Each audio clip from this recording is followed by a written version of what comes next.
In this lesson now, I want to talk about audiences for your Facebook ads.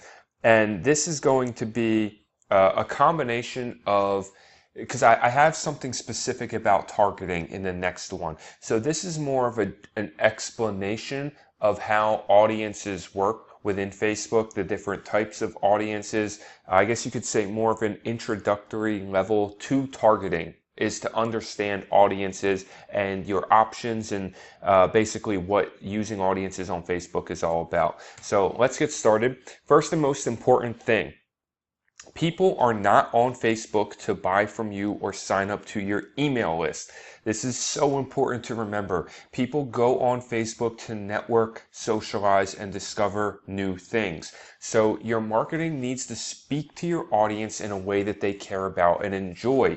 Now, if this sounds obvious to you, I promise it's not. I've seen so many terrible ads on Facebook. I've seen so many people try to get into e-commerce and they want to know why their ads aren't working. And it's simply because they're not putting any time and attention into actually creating engaging ads that treat people like real human beings, right? They get into this marketing sociopath kind of idea where, oh, all I need to do is put a picture up and try to sell products, sell products, sell products. And of course we want to sell products, but you need to remember that these people are not there to buy from you, right? You need to first get their attention, then create create desire and engagement and curiosity and create that need, that want for them to purchase something through good marketing with your advertising and Facebook ads. Your ad to people in any given audience, your ad must win the auction,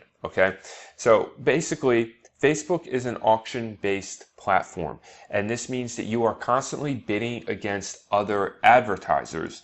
So say, for example, you have a pet product and you're marketing it to people that love dogs, right? You're not the only person trying to market to people who love dogs. There are other advertisers out there that are going after that same audience. And what Facebook does is it has an auction that is constantly happening behind the scenes, and your ad is constantly in this auction bidding against the other advertisers to show your ad in the news feed. All right.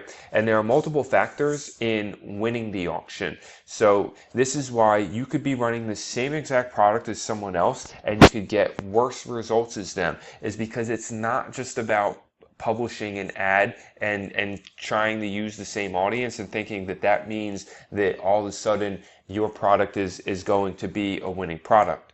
This is how the auction works, all right? And this is taken straight from Facebook. You can go in there and you can see right within Facebook, you can find this stuff to learn about auction, pacing, budget, this kind of stuff. And that's really most of that stuff. Honestly, I mean, it's good to know, right? I said you should go through the Facebook blueprint and learn this stuff, but on a level of understanding how to make money with Facebook, this is really all you need to grab a concept of right now, okay? Facebook ranks an ad based on total value for each ad. The total value is equaling whatever your bid is. Now, it's important to understand that if you're using automatic bidding, Facebook is setting this bid for you, okay? Estimated action rate plus the consumer experience. This is the really important part here. Facebook takes into account the consumer experience. Facebook takes into the account the user value that they're going to receive. Now, that's not just your ad. That's not just the picture. That's not just the video. Facebook is going to visit your store. They're going to scrape your store, okay? They do this. Even if they don't tell you that they do this, they do this, I promise you. If you ever, when you run an ad, and if you use a bit.ly link, for example, a bit.ly link to shorten your link, you're going to see, because Bitly tracks clicks, right? So you'll see as soon as you publish that ad, even though your ad is in review and hasn't actually been shown to anybody yet, it's going to have like 10 clicks on it. Okay. And those 10 clicks are from Facebook. All right. Those 10 clicks are, I don't know if it's real people or if it's bots, but it's clicks from Facebook of people that are going to scrape your store. They're going to quickly look for certain things on your store, like shipping times and what does your landing page say, and what type of, what's on there. Right? They're going to look at the landing page experience from the headline to the product description to the other pages to your compliancy, all these things, all right? And they're going to add that into the factor of the total value, all right? So this down here starts to get a little bit more complicated, right? So for a conversion optimized ad, which is generally what we're running ads optimized for conversions. Now we didn't get to that part yet, but that's what we're doing. So when you're running an conversion optimized ad, the bid for the conversion, all right, this is automatic, right? Now Facebook is also based on your budget, right? When estimated action rates is going to be based on your budget, because if you're running, let's say, $100 budget versus a $5 budget, that could affect how you perform overall in the auction, right? And then relevance quality factors. The quality factors are the part that have to do with your page, your store, your site, your product. These are the things that Facebook is going to look at in quality factors, but then also relevance of the ad. Who are you trying to show that ad to? Is it a cat product you're trying to show the dog owners, or is it a dog product you're trying to show the dog owners? What kind of creative is it? What kind of text does it use? So Facebook is taking all this stuff into account to determine, number one, who is winning the bid in these auctions to show an ad to people, and number two, what type of cost is Facebook giving you overall to show your ad to people. Now, getting into the actual different types of audiences, all right, there's basically three types of audiences that are how to say this. There's three types of audiences that are third-party audiences that Facebook has within the targeting platform. All right, and let's actually come over here for an example. Okay, so interests are what people say they like. Demographics are who people are. Behaviors are what people do. All right, so these three here are where you start when you're starting with your advertising. So if I come in here to conversions,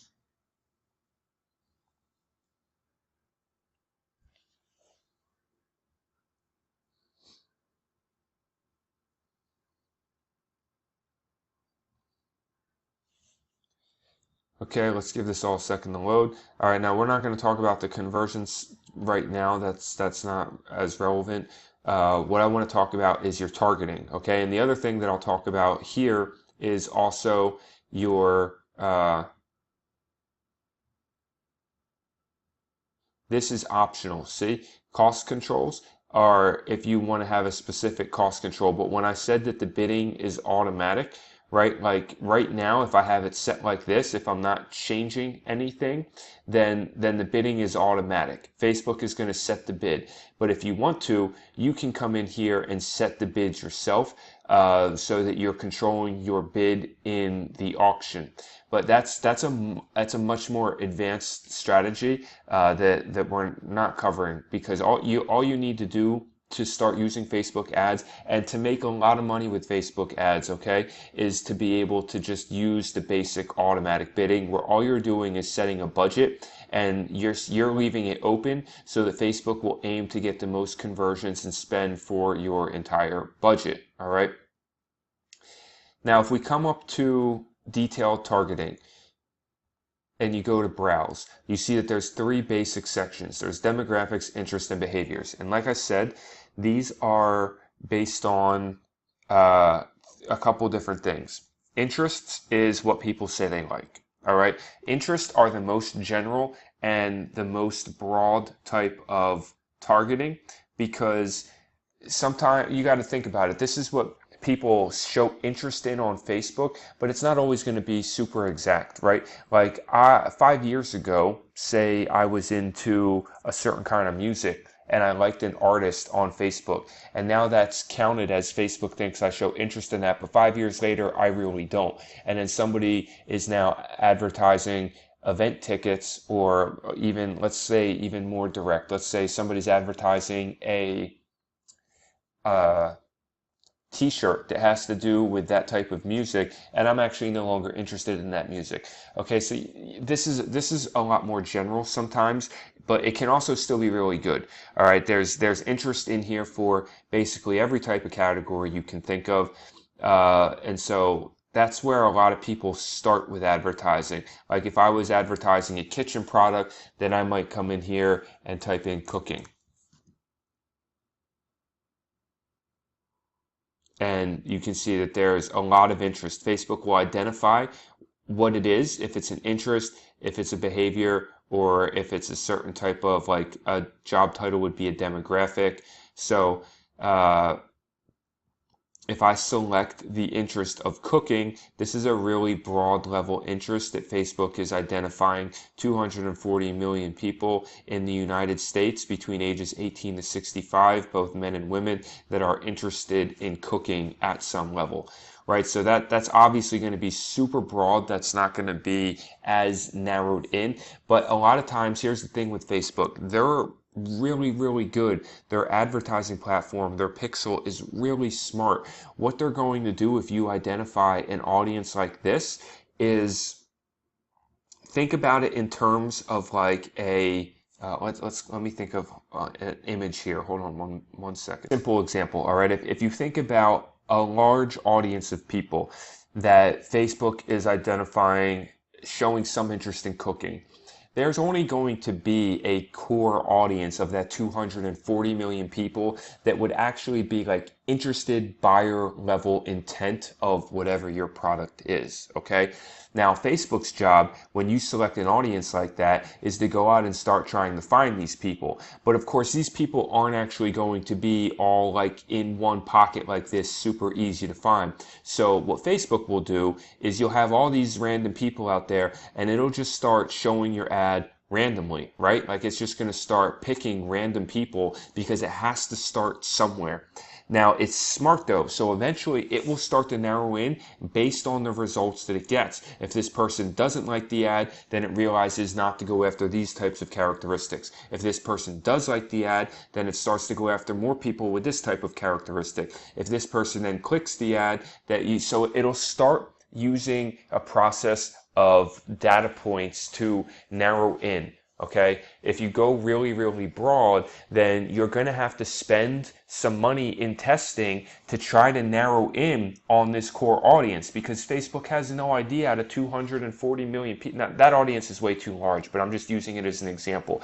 Facebook has no idea, based on that large of an audience, how many, who the real people are there that are going to be the real buyers. But it'll start going out there and throwing out pins and trying to hit data points, and then eventually coming in to understand who your audience is, right? And at that point, that's what's called optimization. And then once it's really identified a core group of people, that's when you can start scaling and spending more money to reach more of those people.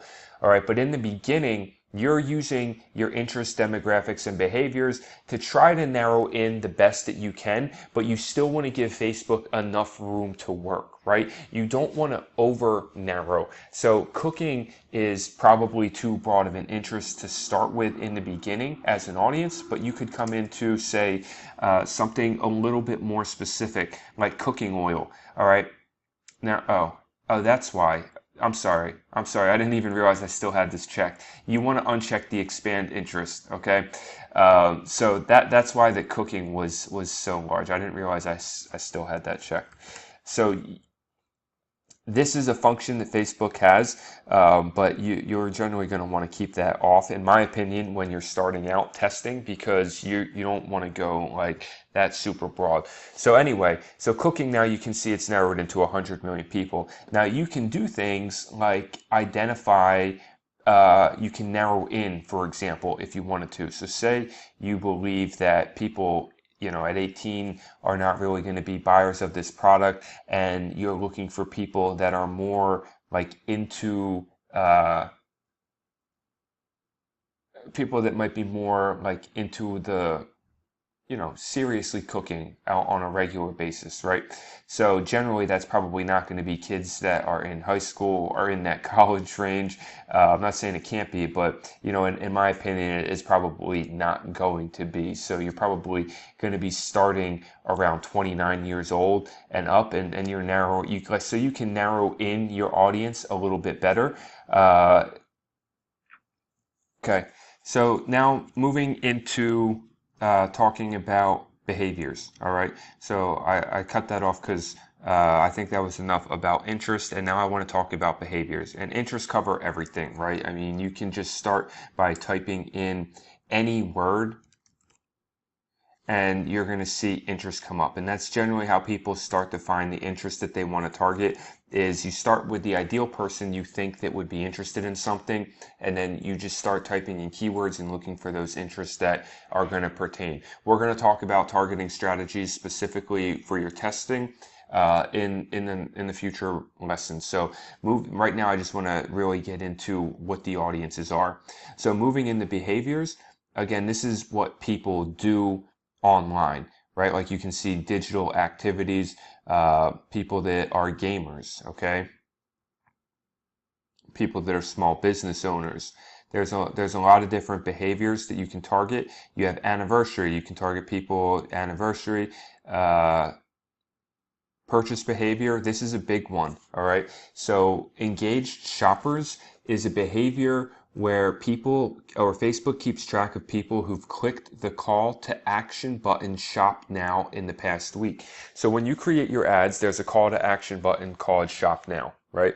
And by clicking that, people are showing buying intent. Facebook is constantly updating this audience, and so this can be a good way to narrow in your audience. It's oftentimes used as a way to narrow in an audience, which we're going to talk about in a future slide. So I'll come back to that. But engaged shoppers is a good behavior that you can use because it's a way to narrow in a larger audience with people that are the more serious buyers. And then there are things like relationship status. So this is coming up is because I've used these before. This is a demographic. Moving into the next one, if you're talking about demographics, this is who people are. This is also a great way to target because, right, interests are, like I said, interests are like the most broad level of targeting, and they can be really good because Facebook is good at is narrowing in, but you're gonna be still kind of starting out at a guessing point with a broad interest because there could be a lot of people that are not serious or not like the core users that are most interested, and you're going to have to sift through all of that. Demographics and behaviors kind of take it a step further because you're identifying a person by exactly who they are or what they do. Okay, and a lot of times you can get more direct into the buying intent with these types of audiences. So education, I'll just go, I mean, you can come here and browse and go through them, but income can be one that could be powerful depending on what you're selling. Like say you're looking to only target people that are within a certain, like upper class to buy more expensive products, right? You could use the financial. Life events can be a great one because you can target people with anniversaries, and there's also relationships, right? So relationship status can be a good way to target people based on certain things that like if you have certain print-on-demand items or jewelry or accessories or gift type items, like gifts are a huge thing all throughout the year. Parents, of course, as well can be a great one there because you can identify parents with kids of a certain age, which could be great for buying gifts. And then work as well, because and these don't list all the types out, but you can identify people by job titles. You can identify people by the industry that they work in. So that's of course a great way to really identify. If for example, job titles in and of itself can be a great way to target like nurses or engineers, and it's not always a very large interest, but it's going, or not large, it's not a very large audience, but it'll be something that is really narrowed in because it's exactly who that person is. Custom audiences are first-party data that you create. Custom audiences are going to be really important in your marketing because they are your own asset, right? That's why it's an asset. It is yours. You created that audience based on the data. Now, there's a lot of different options in custom audiences, but I'll just walk through a few here so that you can see. Okay, so when you come to create an audience, custom audience, there's two types, right? There's a custom audience and a lookalike audience. One is customer file. This is if you already have an email list of some sort, buyers or some type of email list that you collected, you can upload this, all right, right into here. You can, MailChimp is the only import one, or you can use your own copy and paste. An LTV means lifetime value. So this is really powerful because if you upload an LTV file, then Facebook is going to be able to identify from that list who your most valuable customers were, which can be really powerful in creating new marketing campaigns just for those most valuable customers, or also creating lookalikes from those most valuable customers, which I'll talk about lookalikes in a minute. Website traffic is a great one because you can come in here. This was a case study store that I ran before. That this store doesn't exist anymore, so you don't even have to bother looking it up.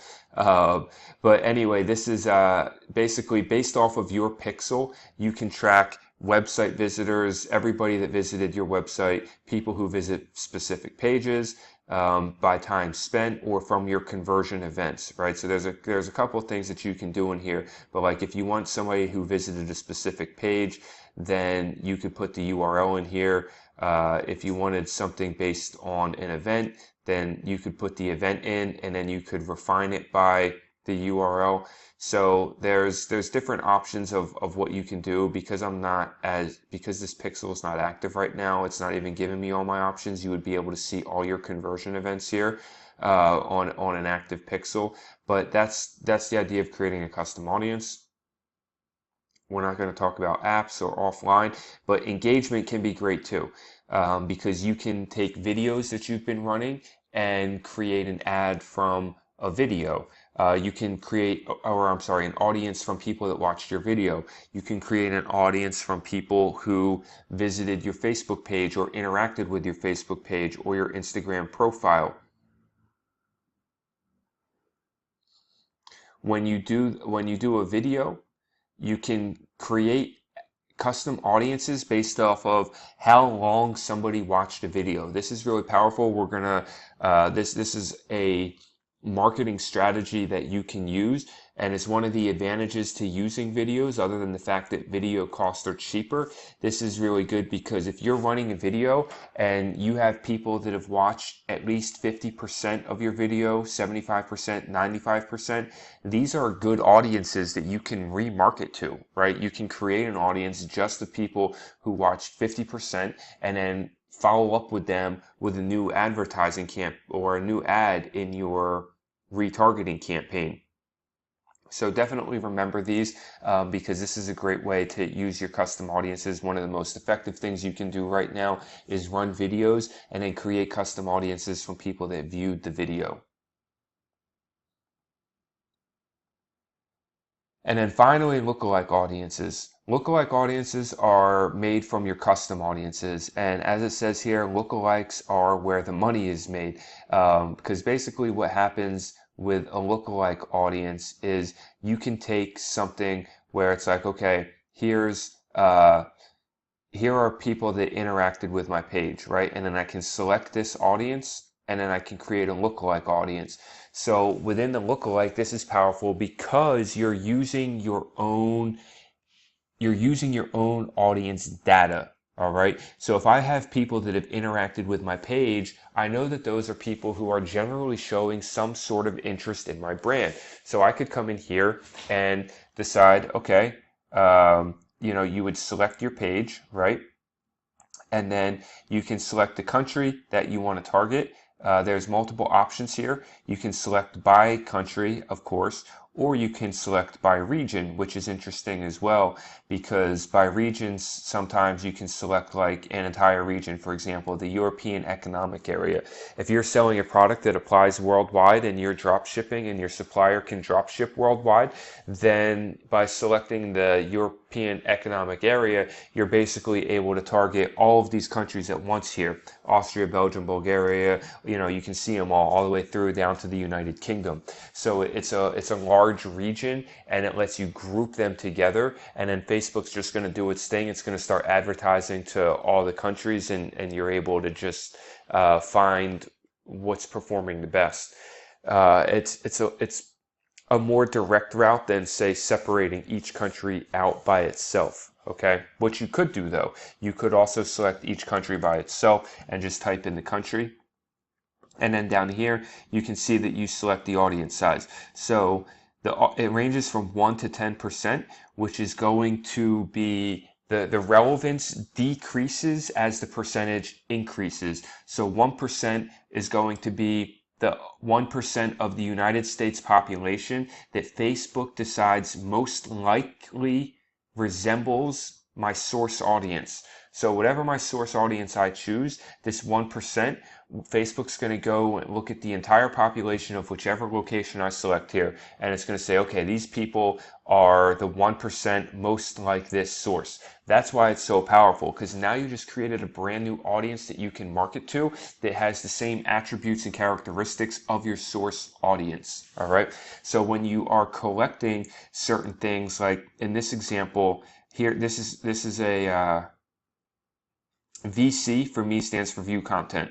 Okay, so this is a product here.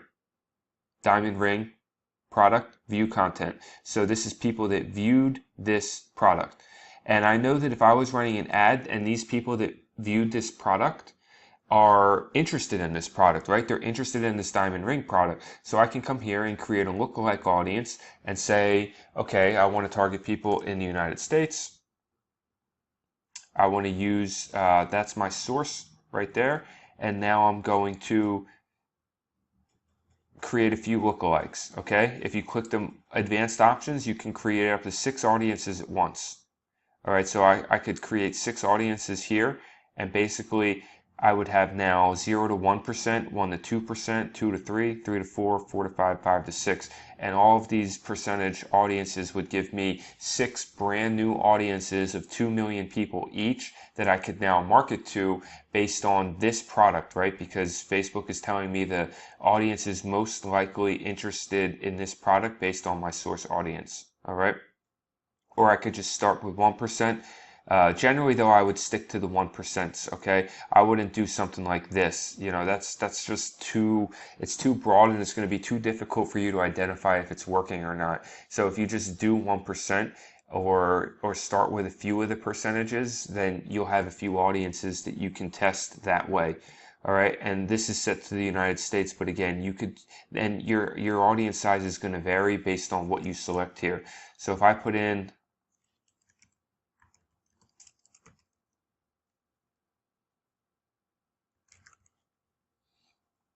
it's not working well right now.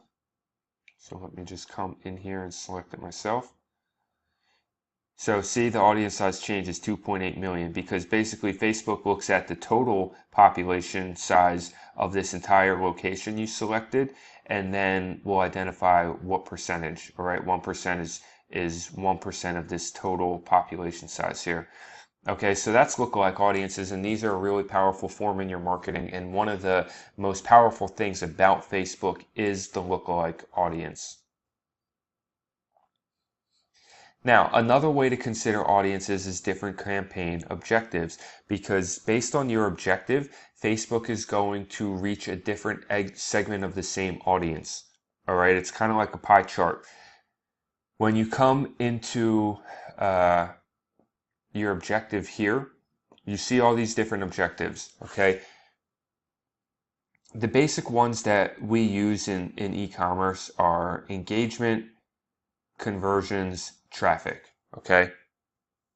Catalog sales as well, but this is a conversion objective, and these are both consideration objectives. So generally, this column is going to reach different people on Facebook than this column. Even if I select the same overall audience, like in here where we talked about the cooking audience, right?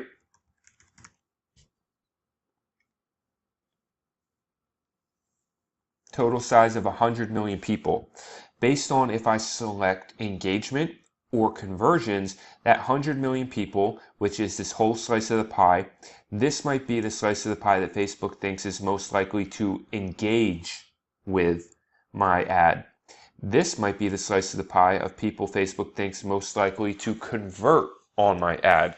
All right, and these slice sizes aren't irrelevant. Okay, I'm just using that as a graphic to demonstrate the fact that based on your objective, Facebook is going to actually target different types of people. So this is something in your audiences to consider, because it's basically going to allow you to reach different types of audiences based on the campaign objective that you use. But for the most part, you're going to find that people are in e-commerce, for the most part, we're using conversions and we're optimizing for purchase here. Right? So when you look at the conversion event, you're optimizing for purchase. So, and this red dot, as a note, this red dot means that the pixel is not currently active, okay? But it doesn't matter, because when I start running this, Facebook is still going to start looking for people that are most likely to convert. Right? This is a conversion campaign. Facebook's going to look for people that are most likely to convert to the purchase objective. And by doing that, it'll just start going out there and finding people, and eventually using the data to keep building and building and building until it finds somebody that makes a purchase. Once it finds that first purchase, now it's got something to start optimizing for, and going to find more people that are most like that data point of the user that purchased, okay?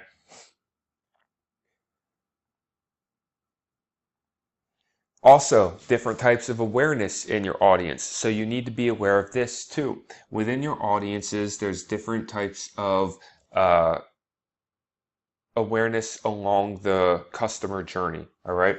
So everybody starts here at the awareness level, where they don't know your brand, they don't know your product, they're just seeing it for the first time. Okay. And so that's when they become aware. Some people, just based off that strong impulse buy, if you do a really good job at your marketing, you're going to be able to get some people to purchase right away, right off of that first awareness. But the engagement level here is basically going from it's heating up, okay? That's the idea of the chart here, is that they get more warm to you. They become more of a hot lead and a hot audience the more that they engage. So for your levels of awareness, you have to treat each audience a little bit different.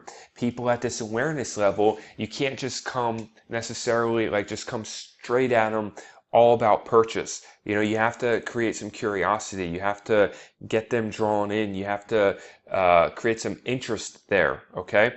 At the engagement level, once they're already aware, now you're serving content that is trying to get them more engaged with the brand, more engaged with the product. This audience is different than this audience, right? And then at the conversions level, after you've already had people engage and you're really trying to push them into the conversion, is where you're going for the sale with things like discounts and discounts and free shipping and fear of loss, urgency, that type of thing. All right, so a lot of times you'll see in e-commerce that people will try to fit all three steps into one. And I'm not saying that it never works, but you do want to understand the entire customer journey, because not everybody is going to purchase at this awareness level. And so it helps to understand that each one of these audiences is different. Okay, these are actual audience segmentations within the entire audience spectrum itself. Methods to select audiences on Facebook. All right. I already went over this. There's browse keyword suggestions. Okay. So you saw me kind of go through this already. You know, people don't generally do this, but it's good to do this if you're brand new to get an idea for the first time. You can come through and browse the different levels of audience, okay, just to see what's in there and what's available to you. It'll take some time because they're huge, right? Like if you start really going through all these categories, but at least you'll start to see what the different types are. Suggestions is when you type in a keyword and then Facebook brings up a suggestion. So I type in keto and Facebook starts bringing up anything that has to do ketotone, ketosis, ketone bodies, right? So, and it brings up other things that are not necessarily like here. Obviously, this means it's keyword specific where it's highlighting the keyword itself. And then these other things are where it's starting to just pull in what it feels like are related suggestions that it can give you. Audience selection by audience insights. Okay, audience insights is something that you have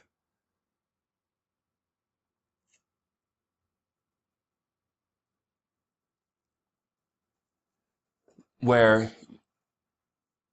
you can start with a general interest, say cooking. Okay, now audience insights is great for a couple of reasons. Number one, you get to see really who your audience is, right? That's the insights part. You can see that this is 75% women in this audience, and a large portion of it is above age 25, like I figured it would be. You can see where their relation status is, their education level. Like you can get all these insights on who they are, which can help you understand what type of angle you should take in your marketing, what type of creatives you should use. Over here, you can also get an idea of page likes, okay? And you can sort these page likes down here by relevance, which is going to show, so Facebook is ranking Big Lots as the #1 relevant audience to people who are interested in cooking. And it's giving it a 25 times affinity score. So that affinity score means how likely your audience is to like this page compared to anybody else on Facebook.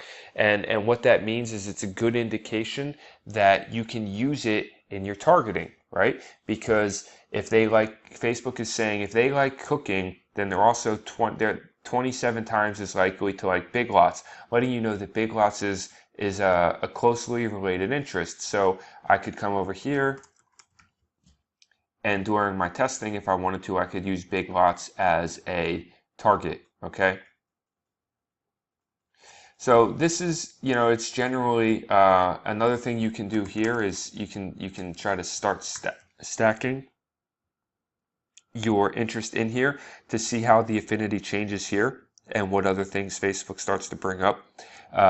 Recipes from Heaven looks like it could be a good one. So they give you the audience size, and they give you the relevance, and they give you the affinity. All right, obviously the higher the affinity, the better. But generally, if something is at least over an affinity of 20, I would say it's worth considering. And of course, the higher the better. So let's see if we can pull something with a higher affinity level. Affinity levels, like if we type in fishing. Okay, so you can see the affinity level is much higher here for something like legendary whitetails, chasing trophy whitetails. So these are going to be good audiences that I didn't necessarily know about before because they're a little bit more precise, and I could use these as targeting reference points when I'm starting to target within what I'm doing. And even up here within categories, you can see where they fall. So legendary whitetails falls within a clothing category. If I'm looking for a product or service to target, I will see mossy oak falls within that. If I'm looking for a brand that falls into sport recreation, I see Bass Pro Shops falls within that. So Audience Insights is a great tool to get some again, first of all, get insights into who your audience is, like what their demographics are and how they interact with Facebook, right? Like you can come over here and see their activity, see what kind of, do they click ads a lot? What kind of audience are they? How much are they on mobile? What kind of device are they on? So you can get an idea of that, what the monthly active users are. And then also though, in this page likes area, you can see other audiences that have a good affinity that can be something worth using in your targeting, okay? Keep in mind the difference between buying intent and passive intent. All right, this is the difference in like engaged shoppers or I love dogs, right? One is passive intent. I love dogs is just passive intent. People who clicked to like a page that is about dogs doesn't necessarily mean they have a buying intent. And that's why something as large as cooking,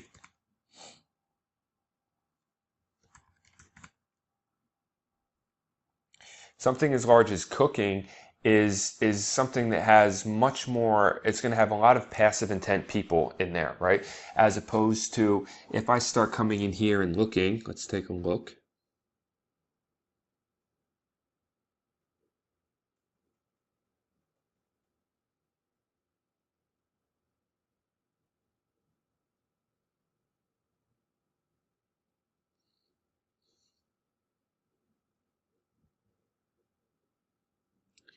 Cookware and bakeware will be a higher intent, all right, a higher buying intent in my opinion, because these are products, right? This represents products. So if somebody likes cooking and baking products, then it's a higher buying intent than somebody who likes cooking, okay? Now, it doesn't mean that one or the other will work better, but there is a difference, right? And it's important to understand that difference when you're looking at your audiences. Remember, in this lesson, I'm just trying to get you to think about the audiences and how these audiences apply on Facebook. I'm going to go into targeting in the next video, in the next lesson. But here is just kind of to give you an understanding of how to use audiences in your marketing. So definitely understand the difference between buying and passive intent. Buying audiences are generally going to be better, but I like to test all of them because you want to test multiple audiences. You don't necessarily know what is going to work, right?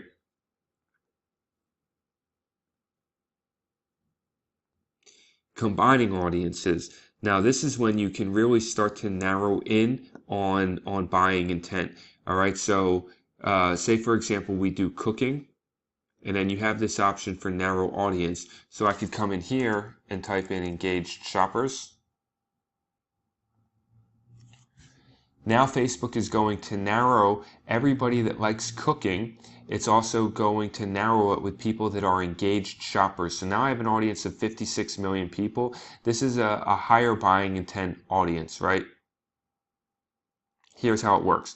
The current audience you have, which is cooking, and then the new criteria, which means they also have to be an engaged shopper. Facebook takes that overlap of where these two meet and puts it into a new audience, which is now who I'm targeting. So this is going to obviously decrease, but that's good because we still have a broad audience here. And it's also been narrowed into people who are actually clicking call to action shop now buttons. So I know that these are people probably more likely to buy a product. Now, it doesn't mean you have to narrow your audience, but it can be a really good way to and it doesn't just have to be this way, right? Like if you wanted to get more specific and really find the people that are the most likely passionate fans of cooking, I could come in here and start narrowing cooking with also people who watch cooking shows, right? Like the Food Network, Master Chef, all these things. So now I have 36 million people of people who are interested in cooking, who also watch cooking shows. And if I wanted to, I could even go in and say who are also engaged shoppers. And now I'm down to 21 million people, which is still actually a pretty broad audience as well, right? That's still 21 million people. So that's how you can use audience layering if you want to. You don't. Again, this is all a matter of preference. I'm not telling you what to do here. All right. I will go into my targeting strategies and my testing strategies in the next lesson, but right now I'm just explaining to you how it works. One thing to understand about buying intent is everybody on Facebook has a user value, all right? Basically from an idea of 1 to 10, as you can see here. Facebook is going to rank people that are considered buyers at the other end of the spectrum, okay? So when you are using things like engaged shoppers to layer your audience, it's meaning you're telling Facebook that you're trying to focus in on the people who are buyers. Well, Facebook's an advertising platform that works on an auction basis, right? So this means that it's going to be more expensive to reach those people. All right, it might be worth it because if they're converting at a profitable margin for you, then that's fantastic. But you need to understand that it's going to be more expensive to reach those people based on the fact that Facebook knows they're more likely to buy, so they're going to charge more. Plus, you're going to have advertisers that have bigger budgets and are actually looking for buyers that you're bidding against. Okay, so if you're competing down here, you might be getting a lower cost, but you also might be reaching people that are not ever really going to be the buying audience. So definitely something important to remember when it comes to Facebook cost and how they're charging you. It's going to be more expensive to reach the buying audiences.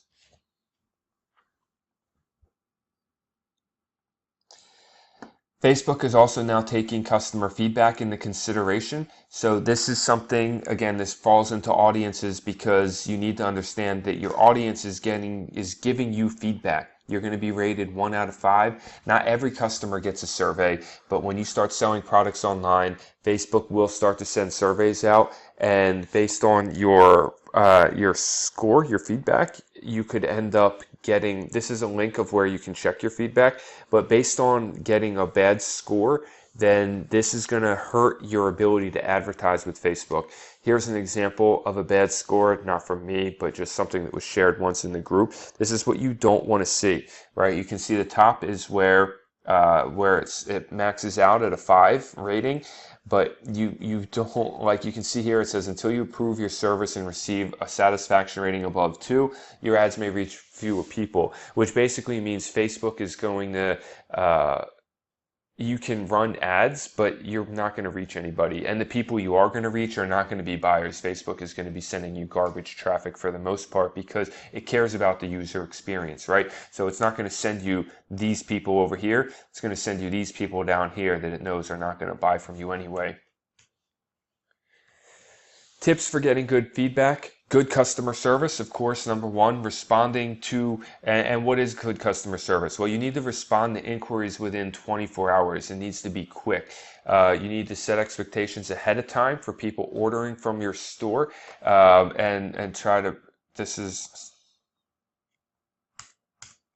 okay, you need to set expectations ahead of time, and let people know what your shipping times are going to be. Try to bring your shipping times down by working with a direct supplier, like the service that I've provided you in the drop shipping and in the print on demand modules. That's one of the reasons that I provide those services, is so you can create a better customer experience and bring your shipping times down, which is going to do massive wonders for you in keeping your feedback score good with Facebook and with your customers.